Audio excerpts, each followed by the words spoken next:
വന്ദേമാതരം ആലപിക്കുന്നതിൽ കോൺഗ്രസ് പുലർത്തുന്ന എതിർപ്പിന് പിന്നിൽ മുസ്ലിം ലീഗിന്റെ സ്വാധീനമെന്ന് വ്യക്തം.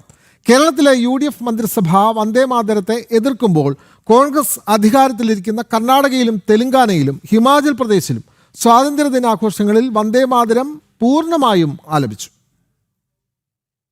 വന്ദേമാതരം പൂർണ്ണമായും ആലപിക്കുന്നതിനോട് കോൺഗ്രസ് പുലർത്തുന്ന എതിർപ്പിന് പിന്നിൽ ന്യൂനപക്ഷ പ്രീണനം തന്നെയാണ്.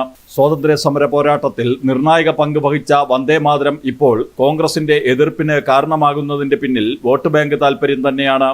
AICC ആസ്ഥാനത്തെ സ്വാതന്ത്ര്യദിനാഘോഷത്തിൽ വന്ദേമാതരം പൂർണ്ണമായും ആലപിക്കുന്നത് തടയാൻ സോണിയ നടത്തിയ ശ്രമമാണ് കോൺഗ്രസിന്റെ തനിനിറം പുറത്തു കൊണ്ടുവന്നത്. കോൺഗ്രസ് അധികാരത്തിലിരിക്കുന്ന ഹിമാചൽ പ്രദേശിലും കർണാടകയിലും തെലങ്കാനയിലും ദേശീയ ഗീതമായ വന്ദേമാതരം സ്വാതന്ത്ര്യ ദിനാഘോഷങ്ങളിൽ പൂർണ്ണമായും ചൊല്ലി.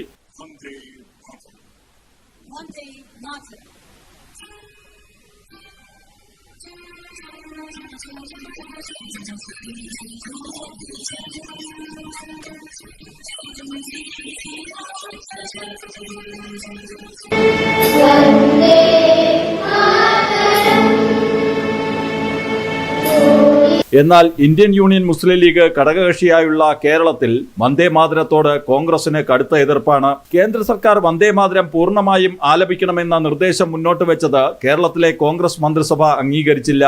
എന്നാൽ തെലങ്കാനയും കർണാടകയും ഹിമാചൽ പ്രദേശും കോൺഗ്രസ് അധികാരത്തിലിരിക്കുന്ന സംസ്ഥാനങ്ങളായിട്ടും അവിടങ്ങളിൽ വന്ദേമാതരത്തോട് എതിർപ്പില്ല. ഇതിൽ നിന്നും കേരളത്തിലെ പ്രബല പാർട്ടിയായ ഇന്ത്യൻ യൂണിയൻ മുസ്ലിം ലീഗിനെ സന്തോഷിപ്പിക്കാനാണ് VD സതീശൻ സർക്കാരിന്റെ ശ്രമമെന്ന് വ്യക്തം. വോട്ട് ബാങ്ക് രാഷ്ട്രീയത്തിന് മുന്നിൽ VD സതീശൻ സർക്കാർ കീഴടങ്ങിയെന്നതാണ് യാഥാർത്ഥ്യം. ജനം, ഡൽഹി.